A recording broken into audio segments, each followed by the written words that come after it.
You can forget what happened and still carry its effect. You may not remember the moment, the words, or even people involved, but your body remembers how it adapts.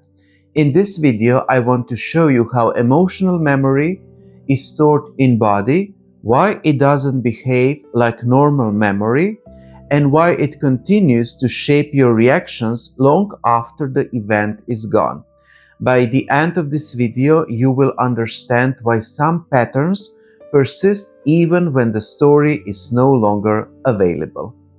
Hi, my name is Antonio. I have master degree in psychotherapy.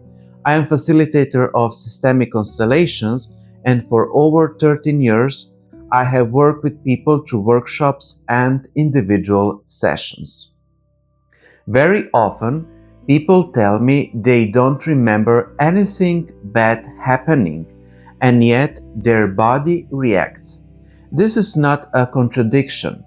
Emotional memory is not stored like autobiographical memory. It's not organized as images, narratives, or timelines. Emotional memory is stored as adaptation, as changes in muscle tone, breath patterns, and habitual postures, and automatic response to closeness, pressure, or expectation. When an experience is too intense, too confusing, or too early, the system doesn't record it as a story. It records what had to happen in body to get through it. Tightening, holding, pulling back, staying alert, staying still. These adaptations are intelligent. They are not symptoms. They are solutions created in moments where no other option was available.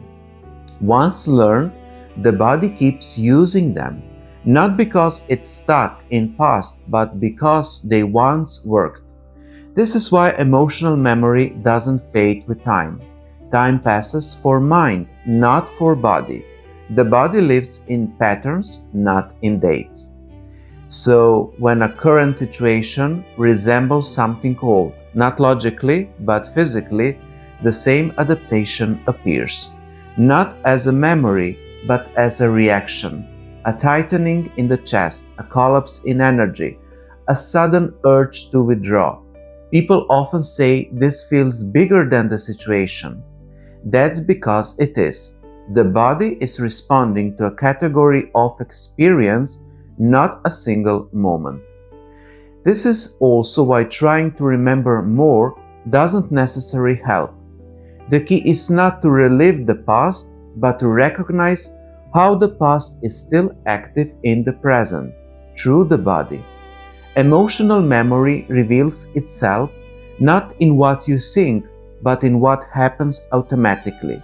How you breathe under pressure, how you sit when you feel observed, how your voice changes when you anticipate conflict.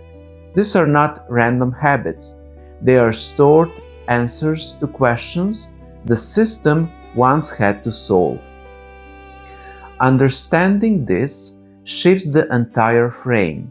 Instead of asking why you can't let this go, you begin to ask what your body is still organized around.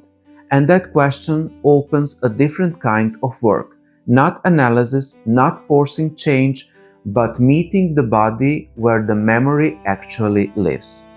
Because emotional memory doesn't dissolve through explanation.